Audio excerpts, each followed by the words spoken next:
السلام عليكم ورحمة الله وبركاته، طلاب الصف الأول إعدادي، إن شاء الله النهارده هنحل مع بعض الأسئلة بتاعة الدرس الأول في الوحدة الثانية طاقة الوضع، يلا يا بطل ركز معايا في أول سؤال.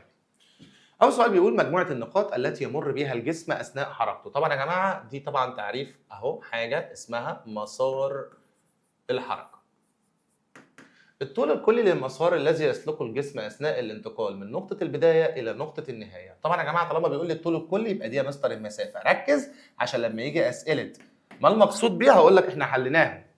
أقصر مسار مستقيم بيصل بين نقطة البداية ونقطة النهاية، طبعًا ده يا حبيب قلبي اسمها الإزاحة. المسافة المقطوعة في وحدة الزمن، طالما معايا مسافة ومعايا زمن يبقى ده يا مستر تعريف السرعة. كمية الطاقة اللازمة لتحريك جسم إزاحة معينة في نفس اتجاه القوة المؤثرة عليه، طالما يا حبيب قلبي إزاحة وفي نفس اتجاه القوة يبقى ده يا حبيب قلبي اسمه الشغل المبذول، الشغل الإيه يا ولاد؟ المبذول. تمام.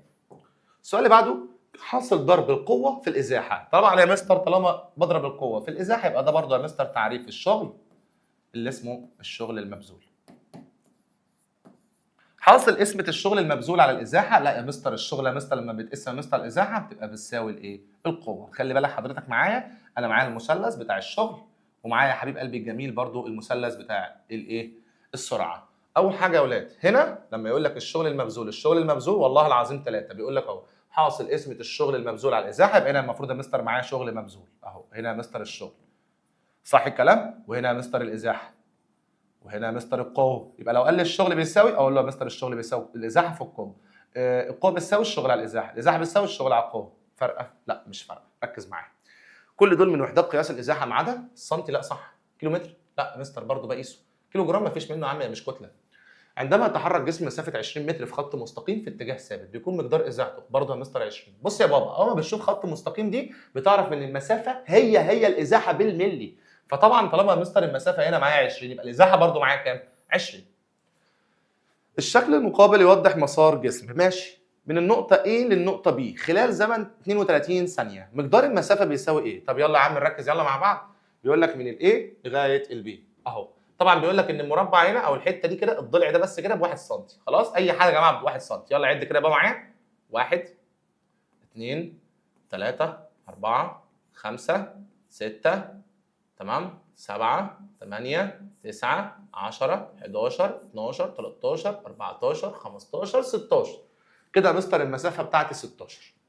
16 ايه؟ 16 سم عشان هو هنا كاتب لك سم. طيب سرعه الجسم، مستر انا معايا قانون بيقول لي ان السرعه بتساوي المسافه على الزمن. مش عايز تقول مسافه على الزمن قول دي على تي. الدي يا بابا اللي انت جايبها كلها والله العظيم 3 ب 16. الزمن يا بابا اللي هو مديهولك في المساله ب 32 تطلع 5 من 10. كده يا جماعه الاجابه 5 من 10. سرعه الجسم يقطع مسافه 80 كيلو في زمن قدره ساعتين. بابا السرعه بتساوي المسافه على الزمن ادي 80 ساعتين يبقى 80 على الاثنين اهي 80 على الاثنين تطلع 40. فين ال 40 اهي. السؤال اللي بعده إذا تحرك أحد التلاميذ من منزله للانتقال إلى مدرسته التي تبعد 900 متر عن المنزل، يبقى هو كده يا جماعة اتنقل واتحرك من منزله للانتقال لمدرسته التي تبعد 900 متر عن المنزل بسرعة بتساوي 5، فإنه يصل للمدرسة خلال زمن قد إيه؟ هنا يا بابا هو عايز منك الزمن. أنا معايا مثلث أهو اسمه مثلث السرعة. يا بابا السرعة يا حبيب قلبي بتساوي إيه؟ والله يا مستر السرعة بتساوي المسافة على الزمن اللي هي الفي بتساوي دي اوفر تي. انا هنا عايز اجيب الزمن اللي هو التي، يبقى هقول المسافه على السرعه. المسافه كام؟ 900 متر. السرعه كام؟ 500. فانا سيادتك هقول له اللي هي هنا هقسم ال 900 على الخمسه. يلا تاني انا معايا بيقول لك اتحرك التلاميذ اهو احد التلاميذ من منزله للانتقال لمدرسته اللي هي طبعا 900 متر، يبقى دي يا مستر المسافه اللي هو مديها لك اهي الدي ب 900. طيب بسرعه تساوي 5 ادي السرعه اللي هي 5، فخلاص هو عايز دلوقتي هيوصل خلال زمن قد ايه؟ يبقى هو عايز الزمن منك 900 على كام؟ 900 يا حبيب قلبي على الخمسه. طبعا حبيب قلبي الجميل لما هتقسم ال 900 على الخمسه المفروض يعني الاصول هتطلع لك يعني سكه كام يا ربي؟ ماشي يبقى ممكن مثلا 180. طيب نتاكد يلا نتاكد يا بابا على الاله، نقسم كده اهو 900 على الخمسه. 3 اولاد معايا 180 زي ما انا قلت لك، بس ثانيه واحده ده بالمتر ودي يا مستر بالثانيه، صح الكلام؟ طيب ال 180 اللي طالعه لي دي بيقول لك بيصل للمدرسه خلال زمن قد ايه؟ هي يا مستر انت لسه قايل لي انت هنا ال 900 اللي معاك دول بالمتر، 900 متر، والسرعه يا حبيب قلبي من متر لكل ايه؟ من متر لكل ثانيه، فانا المفروض يطلع لي الزمن بالثانيه. طب انا يا مستر طلع معايا الزمن بالثانيه، طلع معايا الزمن بالثانيه 180 ثانيه. عمري ما هختارها 180 منت، لا، هي الدقيقه يا اولاد فيها كام ثانيه؟ فيها 60، يبقى انا كده يا جماعه عندي 3 دقائق. تاني انا بشتغل بالمتر على الثانيه، قسمت 900 متر على 5 متر لكل ثانيه، يبقى انا بشتغل بالثانيه. 900 على 5 طلعت 180 ثانيه. ما تختارش منت بقى، هي مش بالدقائق، هي بالثواني. 180 ثانيه فيهم قد ايه؟ فيهم قد ايه دقائق؟ اكيد يا مستر فيهم 3 دقائق. ركز، ها، مش اول ما تشوف 180 تروح طق، لا مش هينفع. يقدر الشغل بوحده الجول. سؤال مباشر. 3 كيلو جول بتساوي، عم اضرب في 1000 يا عم، تساوي 3 اهي. 3 عايز يا بابا تحول من كيلو جول لجول، اضرب في 1000. 3 في 1000 تطلع يا حبيب قلبي الجميل معاك 3000. الشغل اللي بتبذله قوه مقدارها 1 نيوتن لتحريك جسم ازاحه 1 متر. طب يا عم ما انت عارف بقى الشغل بيساوي القوه في الازاحه يا حبيب قلبي، 1 في 1 بايه؟ بواحد. طبعا ما هي 1 بس 1 جول. ما مقدار الشغل اللي بيبذله تلميذ بيقوم بدفع حائط؟ والله لو قعد يدفع في الحائط من هنا للسنه الجايه الشغل بتاعه بكام؟ بصفر، زيرو، ما كملتش اصلا قرايه. اذا اثرت قوه مقدارها 65 نيوتن ماشي على جسم ساكن فتحرك مسافه 10 في نفس اتجاه تاثيرها، يكون مقدار الشغل. طب ما انت يا عم لسه قايل لك بقى الشغل بيساوي قوه في الازاحه، 65 في 10 تطلع يا حبيب قلبي الجميل كام؟ ها، 650. الشكل المقابل بيعبر عن مسار حركه، جسم يتحرك مسافه قد ايه ومقدار ازاحته قد ايه. طب ما بالراحه كده بس اهو، الجسم اهو عايز يوصل لهنا، مسافه الاول يبقى 1، فطبعا دي 1 سم. ها، 1 2 3 4 5 6 7 8 9 كده يا مستر المسافه 9. اتاكد يلا معايا، 1 2 3 4 5 6 7 8 9. يبقى كده يا مستر المسافه 9 سم.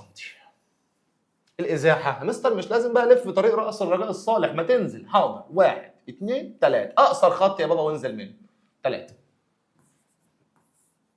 يلا اللي بعده. تسلق شخص جدار ارتفاعه 5 متر، اهو طلع 5 متر ثم عاد الى الارض. اخص الله يكسفه، ازاحته بصفر.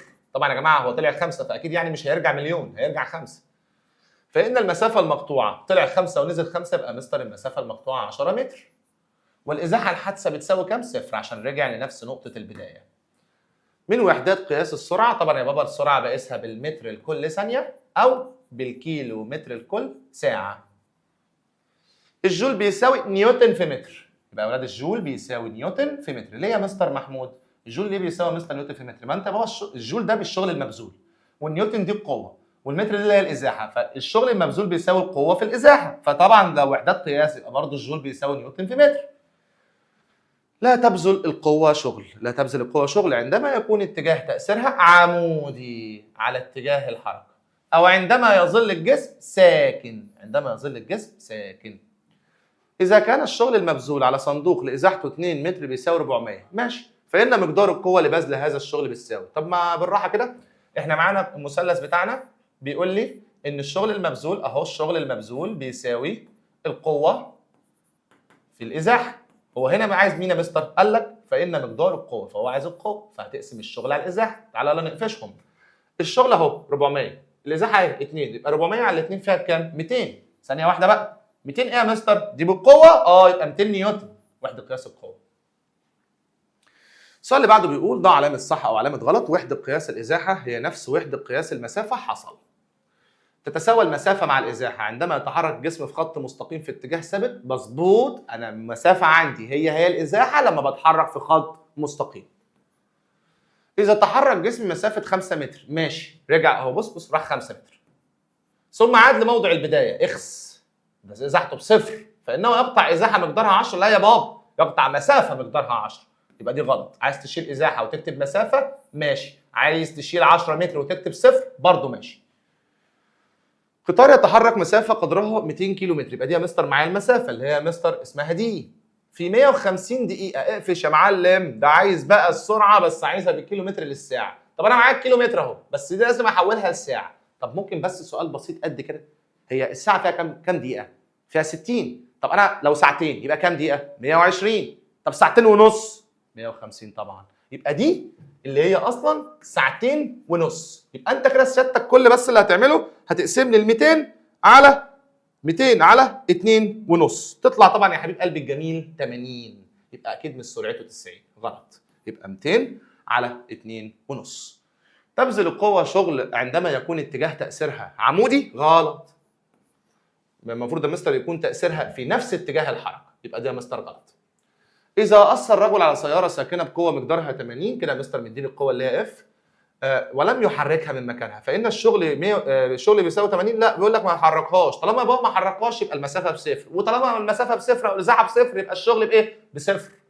يبقى هنا الشغل بيساوي زيرو. استخرج الكلمة الغير مناسبة. زمن، كتلة، سرعة، مسافة. طبعا يا جماعة مالهاش علاقة بالكتلة.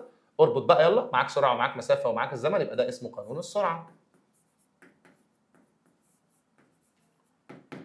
الشغل، القوة، الإزاحة، طاقة الوضع. لا يا مستر، أنت معاك قانون بيقول لك الشغل بيساوي قوة في الإزاحة، يبقى هختار طاقة الوضع عشان ده اسمه قانون الشغل. يلا بينا. بسم الله الرحمن الرحيم. علل لما ياتي اختلاف قيمه المسافه عن قيمه الازاحه لنفس الجسم المتحرك غالبا، بالرغم من انهما نفس وحده القياس. طبعا يا بابا الشغل بيفرق جدا جدا جدا عن مين؟ عن الازاحه. انا اسف، المسافه بتفرق عن الازاحه. ليه يا مستر محمود؟ بص يا حبيبي، ادي المسافه، هتقول لي لان المسافه هي طول المسار الفعلي الذي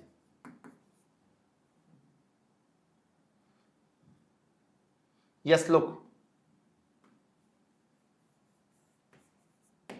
الجسم المتحرك. طول المسار الفعلي الذي يسلكه الجسم المتحرك من موضع البداية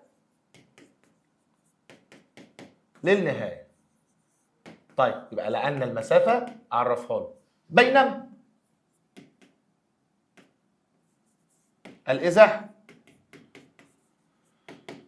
هي طول أقصر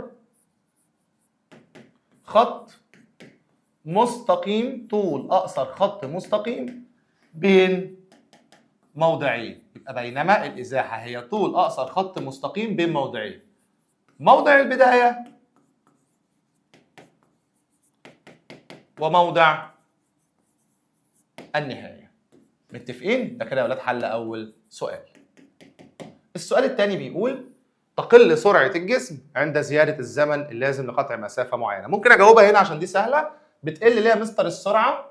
هتقول لي لأن العلاقة بين السرعة والزمن علاقة عكسية. يبقى لأن العلاقة بين السرعة والزمن عكسية. العلاقة يا مستر اللي بينهم عكسية.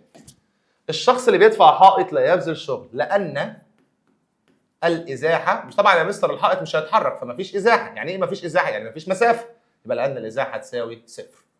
الشخص الذي يدفع عربة مشتريات بيبذل شغل، صح؟ لأن اتجاه القوى هو نفس اتجاه الحركة. يبقى لأن اتجاه القوة هو نفس اتجاه الحركة. اللي بعده، لاعب رفع الأثقال لا يبذل شغل وهو في وضع الوقوف لأنه جسم ساكن. كمل يا بابا، السؤال لسه ما خلصش.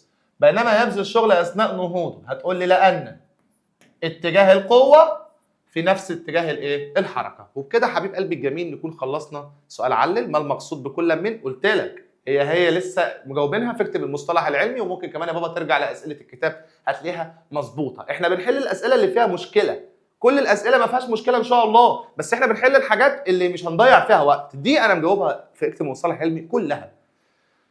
ما معنى قولنا أن؟ ماشي، يلا سؤال جديد شوية. يلا، المسافة اللي قطعها جسم تساوي 20. يا عم الحاج هقول تعريف المسافة وبعد كده أقول له بتساوي 20. اكتب يلا بقى معايا. المسافة اللي قطعها جسم تساوي 20، أقول له أي أن طول المسار الكلي من موضع البداية لموضع النهاية تساوي 20 متر. ممكن توقف الفيديو تكتب اللي أنا قلته وبعد كده ترجع تاني تشغله. ازاحه جسم تساوي 10. يلا بينا اكتب يلا يا بابا معايا، سامعك اهو، اكتب يلا معايا وسمع كده يا بابا معايا. ازاحه بتساوي 10، اقول له اي ان طول اقصر خط مستقيم بين موضعين، موضع البدايه وموضع النهايه تساوي 10. عكس هنا بقى، طول اقصر خط مستقيم بين موضعين حركه جسم يساوي 5، اي ان الازاحه تساوي 5 اهو، قال لك التعريف. فانا ممكن اشيل كل ده واقول له اي ان الازاحه تساوي 5 متر. جسم قطع مسافه 20 متر في 2 ثانيه. طب ايه المشكله يعني؟ اقول له اي ان السرعه تساوي 40 على ال 20 تطلع 2 متر لكل ثانيه. تمام، يبقى هي يا ولاد 2 اهي. سيارة متحركة تقطع مسافة 20 كيلومتر في ساعتين، اهو اي ان السرعة تساوي 20 على الاتنين تطلع 10 متر لكل ثانية. يبقى هنا طبعا 20 كيلومتر على الساعتين، 20 على الاتنين تطلع يا اولاد 10 كيلو متر لكل ساعة. 10 كيلو متر عشان هو طبعا يا ولد بيديك كيلو ايه؟ متر لكل ساعة، يبقى هنا 10. تمام، خش معايا على اللي بعده. اذكر العلاقة الرياضية اللي بتربط بين السرعة والمسافة. السرعة يا حبيب قلبي والمسافة، أبقى عايز القانون. السرعة بتساوي المسافة على الزمن. الشغل والقوة، هتقول لي الشغل بيساوي القوة في الإزاحة. خش معايا على السؤال اللي بعده. حليته بس الكاميرا فصلت فكنت بفتكر ان انا بصور، معلش. تساوي مقدار المسافة المقطوعة مع مقدار الإزاحة. امتى يا بابا؟ لما يكون الجسم ماشي في خط مستقيم وفي اتجاه ثابت. امتى يكون الازاحه الجسم متحرك بتساوي صفر؟ قال لك عندما يعود الجسم لنفس موضع البدايه. يبقى يا ولاد عندما يعود الجسم الى نفس موضع البدايه. تتحول القوه المؤثره على جسم الى شغل عندما يكون اتجاه القوه نفس اتجاه الحركه. الشغل بيساوي زيرو. امتى يا مستر الشغل يساوي زيرو؟ عندما تكون الإزاحة تساوي صفر. السؤال اللي بعده بيقول ماذا يحدث عند زيادة المسافة التي يقطعها الجسم المتحرك للضعف مع ثبات الزمن؟ مستر دلوقتي يا مستر المسافة هتزيد للضعف مع ثبات الزمن، يعني يا مستر بالبلدي احنا عندنا أصلا القانون بيقول لي إن السرعة V بتساوي دي على T اللي هي المسافة على الزمن. طب هو دلوقتي أنا عندي علاقة طردية ما بين المسافة والإيه؟ والسرعة. قال لك السرعة اللي يحصل لها لو المسافة زادت للضعف مع ثبات الزمن، يبقى هتقول لي تزداد. لو المسافة زادت الضعف يبقى تزداد السرعة للضعف. خش معايا السؤال اللي بعده. قطع جسم متحرك نفس المسافة بس في نص الزمن بالنسبة للسرعة. طب ما تيجي يا بابا نعوض بأرقام، مش أنت بتقول إن السرعة مسافة على زمن؟ طب إيه رأيك أنا وأنت نختصر الموضوع ونقول 4 على الاتنين فيها الاتنين. الأربعة دي اللي هي المسافة والزمن دي يا ولاد اللي هي بالبلدي كده الأربعة اللي هي المسافة والزمن اللي هو 2، تطلع السرعة بكام؟ ب 2. تعالى بقى نشوف هو عايز يقول حققه له. قطع جسم متحرك نفس المسافة، يعني عايز نفس الأربعة دي في نص الزمن، يبقى بدل الاثنين هتبقى 1. 4 على الواحد فيها الأربعة. إيه اللي حصل كده يا مستر؟ كانت 2 بقت 4، يبقى تزداد للضعف. تجاوز المركبات السرعات المقرر لها على الطريق يبقى يؤدي لزيادة الحوادث. حوادث يا معلم، في إيه بقى؟ التأثير بقوة مناسبة على جسم ساكن يتحرك.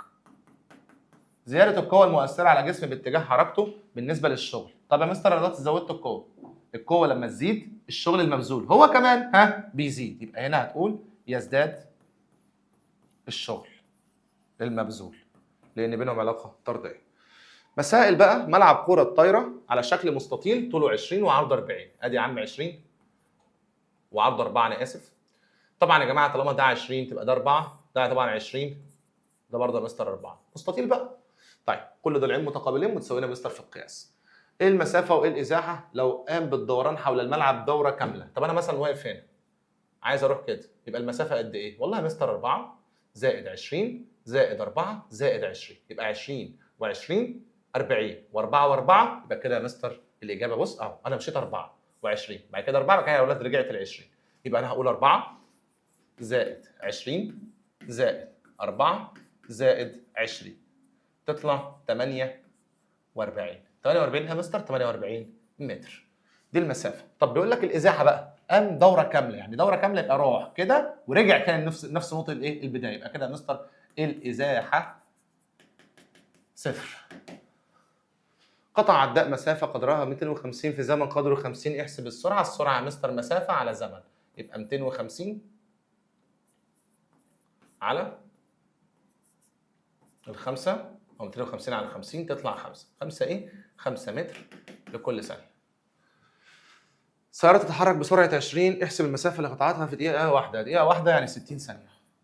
وهنا معايا السرعة ومعايا الزمن، يبقى المسافة بتساوي السرعة في الزمن، يبقى أنا هقول 20 في 60 تطلع 1200. 1200 إيه يا مستر محمود؟ 1200 متر. الشكل المقابل بيوضح المسار اللي سلكه الجسم من نقطة A للنقطة F في زمن قدره 3، احسب المسافة. يلا بينا. المسافة يبقى كل المسار 7 زائد نزل هنا كده 2 زائد 2 بعد كده 4 بعد كده 3 بعد كده 3، يبقى هنا بقى زائد 4 زائد 3 زائد 3. طيب 7 زائد 2 9 9 و4 13 13 و6 19 19 ايه 19 متر. الازاحه مش لازم امشي كل ده، انا ممكن امشي كده. طب يلا نشوف. انا لو نزلت هنا بس لغايه هنا كده لغايه هنا، الحته دي هتبقى قد الحته دي، يبقى دي ب2 يبقى دي كمان ب2. وبرده نزلت الحته دي، لو دي 3 تبقى دي ب3، يبقى انا عندي 3 و2 كل دي كام؟ 5. سرعه الجسم المسافه اللي طالعه معاك اللي هي 19 على الزمن اللي هو 3، وشوف حبيب قلبي الجميل هتطلع معاك كام بالاله. طبعا يا مستر السرعه لما تطلع معاك هتبقى بالمتر على الثانيه. في الشكل المقابل تحرك جسم من نقطه A للنقطه D مرورا بالنقطتين B و C. A هيعدي يروح دي. طب عايز الازاحه. مستر الازاحه يبقى مش همشي كل ده، همشي كده على طول 24، يبقى دي يا مستر الازاحه 24 زي العسل. الازاحه 24 متر. سرعه الجسم المسافه على الزمن. يلا المسافه 12، يبقى انا هقول هنا 12 زائد 24 زائد 12 كده انا وصلت. يبقى انا اهو بص هتحرك ازاي اهو 12 24 وصلت. مالهاش لازمه بقى تجمع دي، انت مالك انت وصلت خلاص. طيب 12 و12 24 24 و24 48. دي السرعه على الزمن بقى اللي هو مديهولك. ماشي. الحته دي 6 ثانيه والحته دي 12، الحته دي 6 6 و6 12 12 و12 24، يبقى تطلع السرعه ب 2 متر لكل ثانيه. في الشكل المقابل قطعت سيارة رحلتها من النقطة B للنقطة T ماشي خلال 1 ساعة، احسب المسافة الكلية. ماشي من هنا لهنا 10 يبقى كده 15 25 30 كيلو متر. مقدار السرعة اللي بتتحرك بيها بوحدة المتر لكل ثانية. طيب أنا معايا المسافة كلها 30 ومعايا الزمن يا حبيب قلبي بكام؟ بيقول لك ساعة. طيب بالراحة بس كده، انت مش هنا معاك المسافه 30 هتقول 30 اهو دي المسافه على الزمن كله ساعه تطلع بتساوي 30، بس خلي بالك هي 30 كيلو متر لكل ساعه. طب انا عايزها بوحده المتر لكل ثانيه، خد دي وما تراجعش ورايا. لو عايز تحول من كيلو متر لكل ساعه لمتر لكل ثانيه اضرب في 5 على 18 وما تراجعش يا ابني ورايا. يبقى 30 في 5 على ال 18. تعالى كده يلا نشوفها بكام.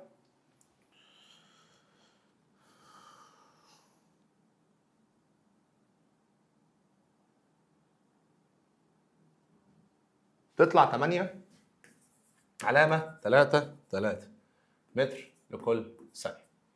ماشي يا ولاد؟ طيب اللي بعده دفع شخص حجر بقوة مقدارها 250 نيوتن تحرك في خط مستقيم مسافة مقدارها 5 متر، يبقى أنا دفعت حجر تحرك مسافة 5 متر. احسب مقدار الشغل. خلاص بقى يا عم الشغل هتكتب ولاد القانون طبعا في المسألة، هتكتب القوة في الإزاحة. قوة ب 250 الإزاحة طبعا ب5 أهي، هتقول 5 في 250 تطلع معاك 1250. طبعا اولاد ده شغل يبقى 1250 ايه جول. احسب مقدار القوه. يبقى مستر القوه طالما عايزها اقول الشغل المبذول على الازاحه. طبعا هنا 1000 وهنا طبعا 50 اهي 1000 على ال50 دي هتطير مع دي 100 على 50 تطلع 20، بس دي قوه يبقى 20 ايه نيوتن. إذا بذل شغل مقداره 500 جول ماشي لتحريك جسم إزاحة معينة بقوة مقدارها 25، احسب الإزاحة. يلا يا عم الإزاحة بقى، الإزاحة بتساوي الشغل المبذول اللي هو 500 على 25 تطلع 20. متفقين يا اولاد؟ طيب بكده نكون حبايب قلبي الشاطرين خلصنا الاسئله بتاعه الدرس ده كله، ما فيهاش اي مشاكل الحمد لله. الدنيا ان شاء الله سهله وبسيطه. ركز معايا ان شاء الله في فيديو جديد في حل اسئله الجزء الثاني من الكتاب. والسلام عليكم ورحمه الله وبركاته.